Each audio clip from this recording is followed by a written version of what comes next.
बिस्मिल्लाहिर्रहमानिर्रहीम, अस्सलाम वालेकुम। मैं हूं फ़हीम अख्तर, एक नए व्लॉग के साथ हाज़िर खिदमत हूं। नाज़रीन, सारी रात गुजर गई है और नया दिन शुरू हो चुका है। 9 फरवरी आ चुका है और आम इंतखाबात 2024 के जो गैर हतमी और गैर सरकारी नतायज हैं वो मुकम्मल तौर पर नहीं आ सके। अब तक चारों सूबाई असम्बलियों के 855 हलकों में से सिर्फ 36 हलकों के नतायज सामने आए हैं, लेकिन जो गैर हतमी और गैर सरकारी नतायज सामने आए हैं वो कहानी अलग बता रहे हैं। तहरीक इंसाफ का मैंडेट बिलखसूस रावलपिंडी और चकवाल से जो है वो चुरा लिया गया है। लाहौर के कई हलकों से भी तहरीक इंसाफ को शिकस्त दे दी गई है। रात भर इलेक्शन कमीशन ऑफ पाकिस्तान में क्या चलता रहा और इस वक्त इलेक्शन कमीशन में क्या चल रहा है उसकी तफसीलात मैं आपसे शेयर करूँगा। पाकिस्तान के ये 12वें आम इंतखाबात हैं। किसी भी जमहूरी मुल्क के अंदर इंतखाबात की बड़ी अहमियत होती है। बिलखसूस इसे अवाम की आवाज़ समझा जाता है और जो जिस जमात को वोट पड़ते हैं, अवाम वोट डालते हैं, उनको हुक्मरानी की ना सिर्फ उनको हुक्मरानी का ना सिर्फ हक होता है बल्कि उसको फिर सपोर्ट भी किया जाता है। लेकिन पाकिस्तान बदकिस्मती से जब भी यहाँ इलेक्शंस होते हैं या तो उनको इंजीनियर्ड कर लिया जाता है या फिर उनको चुरा लिया जाता है। 2024 के इंतखाबात इस वजह से भी अहमियत के हामिल हैं कि इन इंतखाबात के दौरान पूरे पाकिस्तान के अंदर इंटरनेट सर्विसेज और मोबाइल फ़ोन सर्विसेज को बंद कर दिया गया। ना सिर्फ मोबाइल सर्विसेज और इंटरनेट सर्विसेज को बंद किया गया बल्कि इलेक्शन कमीशन ऑफ पाकिस्तान ने जो 36 करोड़ रुपए की लागत से अपना रिज़ल्ट देने के लिए जो इलेक्शन मैनेजमेंट सिस्टम बनाया था वो भी बड़ा बुरे तरीके से नाकाम हुआ है। किसी किस्म का कोई रिज़ल्ट, प्रोग्रेसिव रिज़ल्ट यहाँ पर नहीं दिखाया गया। हम सारी रात यहाँ पर इलेक्शन कमीशन ऑफ पाकिस्तान में मौजूद रहे। रात हुई, अब दिन हो चुका है, लेकिन जो इलेक्शंस मैनेजमेंट सिस्टम है उसने अब वही जो पुराना तरीक़ाकार होता है, फैक्स के ज़रिए आ जाए या फिर ईमेल के ज़रिए आ जाए, वो फॉर्म 47 जो कि रिटर्निंग ऑफिसर जारी करता है वो अपलोड करना शुरू कर दिया है। बाकी पूरे पाकिस्तान में से किसी रिटर्निंग ऑफिसर के दफातर के अंदर तमाम जो नतायज जो प्रिजाइडिंग ऑफिसर उन्होंने तस्वीर खींच के भिजवाने थे वो कहीं भी नहीं दिखाया गया। इलेक्शन कमीशन ऑफ पाकिस्तान के अंदर एक विंडो मौजूद थी EMS के अंदर, उसको चीफ इलेक्शन कमिश्नर और मेंबरान तो विजिट करते रहे लेकिन उसे पाकिस्तानी अवाम नहीं देखती रही।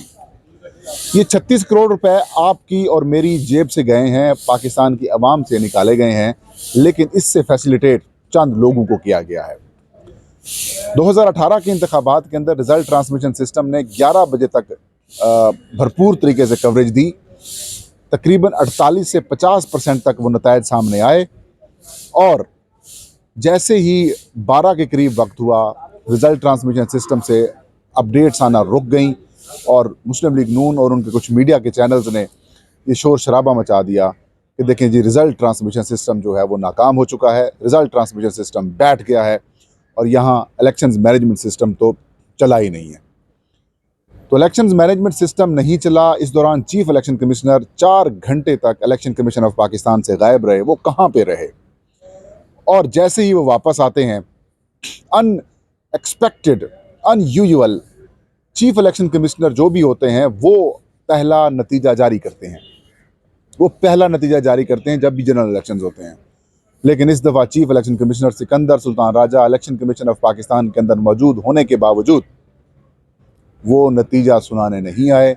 उन्होंने अपने जो स्पेशल सेक्रेटरी हैं, सेक्रेटरी को भी नहीं भेजा, किसी मेंबर को भी नहीं भेजा, स्पेशल सेक्रेटरी ज़फ़र इकबाल मलिक साहब को भिजवाया कि आप जाएं और इलेक्शन कमीशन ऑफ पाकिस्तान का जो पहला नतीजा है वो जाके सुनाएं। उन्होंने वो नतीजे आके सुना दिए। सवालात हुए, घबरा गए, परेशान हुए और ये कहा कि इंटरनेट सर्विसेज ना होने की वजह से इंतखाबी नतायज ताख़ीर का शिकार हुए हैं। इसी जगह के ऊपर chief election commissioner Sikandar Sultan Raja से जब हमने पूछा कि इंटरनेट सर्विसेज और मोबाइल सर्विसेज बंद हैं तो इससे इंतखाबी नतायज का इशू होगा, उन्होंने कहा इंतखाबी नतायज के लिए हमारी फुल प्रूफ किस्म का काम है, हमारी ऑफलाइन भी चीज़ें चलेंगी और इंतखाबी नतायज किसी किस्म का कोई रुकावट नहीं होगी।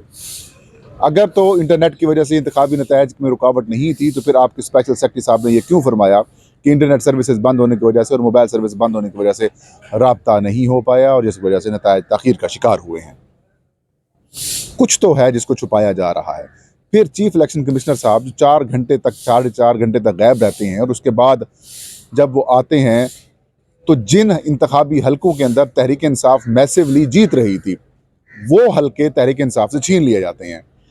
बिलखुसूस राजा बशारत साहब का हलका, सिमाबिया ताहिर साहबा का हलका, जहाँ से दानियाल चौधरी को जितवा दिया गया, और बशारत राजा की जगह जहाँ पर बशारत राजा साहब वो क्लेम कर रहे हैं कि मेरे पास तमाम फार्म 45 जो कि पोलिंग स्टेशन के होते हैं वो मौजूद हैं। वो 40 से 45 हज़ार के वोटों की लीड के ऊपर थे, फिर उनको 10 से 12 हज़ार के वोटों से हरा दिया जाता है। इसी तरीके से सिमाबिया ताहिर भी 25 से 30 हज़ार वोटों के ऊपर जीत रही थी, उनको हरा दिया जाता है। फिर लाहौर के अंदर से डेंट डाल दिए जाते हैं तहरीक इंसाफ के उम्मीदवारों को। चकवाल के अंदर तो तबाही फेर दी गई है जी। चकवाल के अंदर ऐसा खौफनाक काम डाल दिया गया कि वहाँ पर अयाज अमीर जो कि 50,000 या 55,000 के लीड के ऊपर थे, वो अचानक हार जाते हैं। इसी तरीके से जो चकवाल तलागंग का दूसरा हलका है, वहाँ पर चौधरी गुलाम अब्बास साहब हैं, उनको जितवा दिया जाता है। तो भाई कहानी क्या है? आप मजाक कर रहे हैं। और इस्लामाबाद के तीनों हलकों के ऊपर अब बताया जा रहा है कि मुस्लिम लीग नून के 2 हलके जीत रही है, और अली बुखारी साहब जो कि 50,000 की लीड्स के साथ आगे हैं, वो भी कह रहे हैं कि भाई अब 2,000 का उनका मार्जिन रह गया, उनको भिड़वाया जा रहा है। इसी तरीके से पंजाब के कई और हलके हैं। भावलपुर से एक नशिस्त जो कि तहरीक इंसाफ क्लेम कर रही थी, उनके आज़ाद उम्मीदवार वोट जीत रहे हैं, वहाँ पर उनको भी हराने की तैयारी हो चुकी है। ये क्या है? ये मजाक हो रहा है। रात तक तहरीक इंसाफ हुकूमत बनाने की पोजीशन के अंदर आ चुकी थी, लेकिन जैसे ही चीफ साहब बाहर जाते हैं और उसके बाद पीटीआई हारना शुरू हो जाती है। अब हालात ये हैं कि तहरीक इंसाफ किसी सूरत भी इन इंतखाबी नतायज को तस्लीम नहीं कर रही। एक पूरी गेम प्लानिंग के तहत तहरीक इंसाफ के ख़िलाफ़ ये सारा ड्रामा जो है वो रचाया गया, और अब कहानी ये है कि पीटीआई वाले शायद कहीं सो गए थे और पीछे से गेम डाल दी गई है। अब जो अवामी फ़ैसला है उसमें पीटीआई वाले जीत गए हैं, और जो कहीं और से फ़ैसला आया है, और जो इलेक्शन कमीशन ऑफ पाकिस्तान के जो फॉर्म 47 आ रहे हैं, इसमें फ़ैसला कहीं और से आया है, और इसमें तहरीक इंसाफ जो है वो हार रही है, और मुस्लिम लीग नून को जो है वो जितवाने की भरपूर तैयारियाँ की जा रही हैं। बड़ी अफसोसनाक सूरत हाल है। और खैबर पख्तूनख्वा के अंदर तहरीक इंसाफ क्लीन स्वीप कर रही है, जबकि सिंध में पीपल्स पार्टी की पोजीशन बहुत बेहतर है, और इसी तरीके से मुस्लिम लीग नून के लिए मैदान हमवार किया जा रहा है पंजाब के लिए, और बलूचिस्तान के हवाले से अभी तक इतलात के मुताबिक कोई ख़ास नतायज नहीं आए। बहरहाल अगर इसको आप लोग जमहूरियत कहते हैं तो ये बड़ी परेशान कौन सी सूरत हाल है। इसको कम अज़ कम मैं या आप इसे जमहूरियत नहीं कह सकते। ये था आज का वीलाग। फ़हीम अख्तर को इजाज़त दीजिए। अल्लाह हम सब का हामी नासिर हो।